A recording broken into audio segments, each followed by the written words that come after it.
Karen tried to steal from Rite Aid staff, blasted her name over the speakers in front of everyone. The fluorescent lights of the Rite Aid on Maple Street buzzed faintly, casting a sterile glow over the aisles of toothpaste, shampoo, and overpriced snacks. It was a slow Tuesday afternoon, the kind where the hum of the air conditioner drowned out most thoughts. Karen, a woman in her late 40s with a sharp bob and a perpetually pursed mouth, navigated the store with purpose. Her oversized purse swung heavily at her side, and her eyes darted toward the pharmacy counter. She wasn't here for a prescription. Not today. Karen had a reputation in this small town.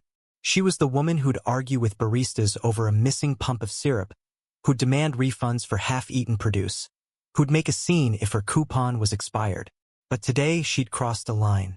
Tucked inside her purse were 2 bottles of high-end skincare cream, slipped from the shelf when she thought no one was watching.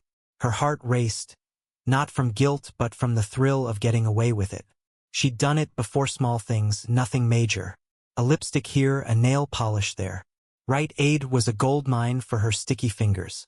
At the front, cashier Mia, barely 20, scanned items for an elderly customer. Mia's eyes, sharp despite her bored expression, had caught Karen's quick sleight of hand on the security monitor. She'd seen the bottles disappear into that cavernous purse.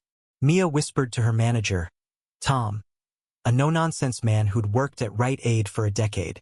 Tom's jaw tightened. He'd dealt with Karens before, but this was personal.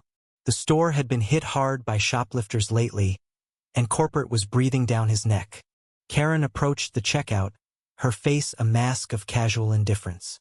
She placed a single pack of gum on the counter, a decoy to seem legitimate. Mia scanned it slowly, her gaze flickering to Tom, who stood by the register, arms crossed. The air grew thick. Anything else? Mia asked, her voice steady but laced with intent. Karen shook her head, a tight smile on her lips. That's when Tom leaned into the intercom microphone.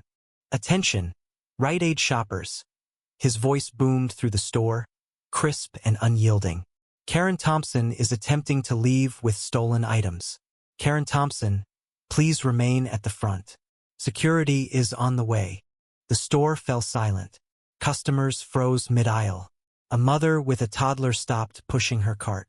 An old man at the pharmacy counter turned, his hearing aid catching every word.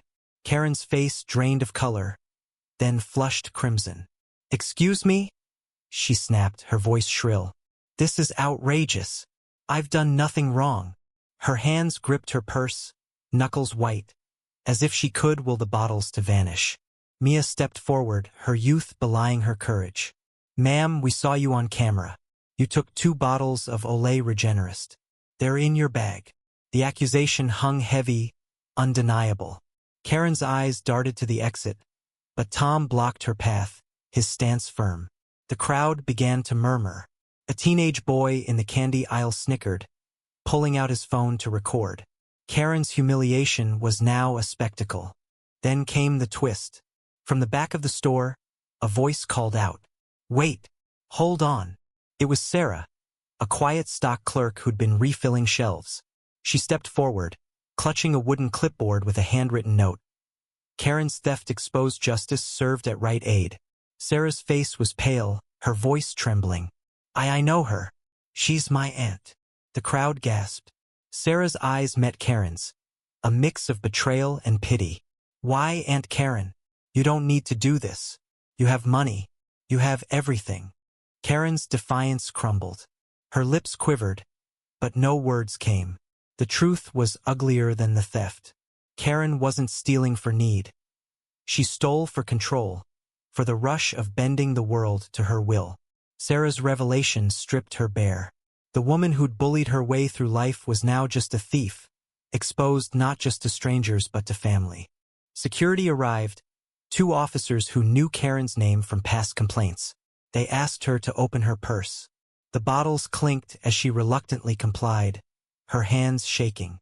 The crowd watched, some with pity, others with disdain. Sarah turned away, tears in her eyes, unable to bear the sight of her aunt's downfall. Tom, though firm, softened slightly. You didn't have to do this, Karen. he said quietly. You could have just paid. As the officers led Karen out, the weight of her actions settled in. The thrill was gone, replaced by a hollow ache. She'd lost more than her dignityshed lost Sarah's respect, the one person who'd still seen good in her. The store resumed its rhythm, but the air felt heavier, tainted by the spectacle of human failure. Karen's story spread through town like wildfire. Some called it justice. Others saw it as public shaming gone too far.